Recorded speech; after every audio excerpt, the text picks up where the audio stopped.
በጣም ብዙ ለውጥ ነው ያለው ከዚህ በፊት ከነበረው አንፃር በጣም ለውጥ አለው። ቀልጣፋ በሆነ አገልግሎት ነው እየሰጡ ያሉት። ደስ ይላል። ተባብረው ነው ስራ የሚሰሩት። እንደ ድሮ ቢሮ እንኳን ሞልቶ አይታይም።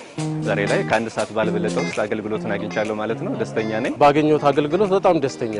ኤልያስ ሰለሞን እባላለሁ። የወረዳ 8 ነዋሪ ነኝ። የሲቪል ምዝገባ ነዋሪነት አገልግሎት ለማግኘት ነው የመጣሁት።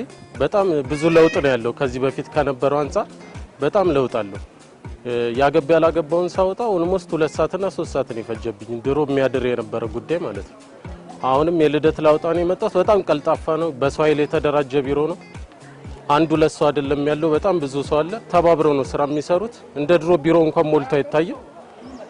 ተገልጋይ በጣም እየረካ እየወጣ ተመልክቻለሁ። እኔም ባገኘሁት አገልግሎት በጣም ደስተኛ ነኝ። በዚህ ቀጥል ያው እንዳትዘናጉ ለማለት ፈልጋለሁ። በጣም መልካም። ታዘበ ሳለሌ ይባላለሁ። በጉለሌ ክፍለ ከተማ ወረዳ 8 ነዋሪ ነኝ። ለመገልገል የመጣሁት ያላገባ ሰርቲፊኬት ለመውሰድ ነበር የመጣሁት።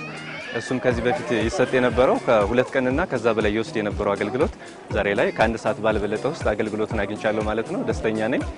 በዚሁ መቀጠል አለበት ብዬ አስባለሁ። ሰራተኞቹ ሙሉ ናቸው። የምንቸገርበት ነገር ሲኖር በእያንዳንዱ ሴክተር ላይ እየመጡ ምን እናገዛችሁ እያሉ ቀልጣፋ በሆነ አገልግሎት ነው እየሰጡ ያሉት። ደስ ይላል። በዛውም ደግሞ ያላገባውንም ለመውሰድ መታወቂያ መታደስ አለበት የሚል ነገር ስላለ መታወቂያውንም 6 ወርና 7 ወር ይወስድ የነበረው ክፍለ ከተማ ላይ ታትሞ ይወሰድ የነበረው ዛሬ ላይ እዛው ላይ አሳትመው እዛው ላይ እንደወስድ ነው የነገሩኝ። ደስ ይላል። በዚሁ ይቀጥል።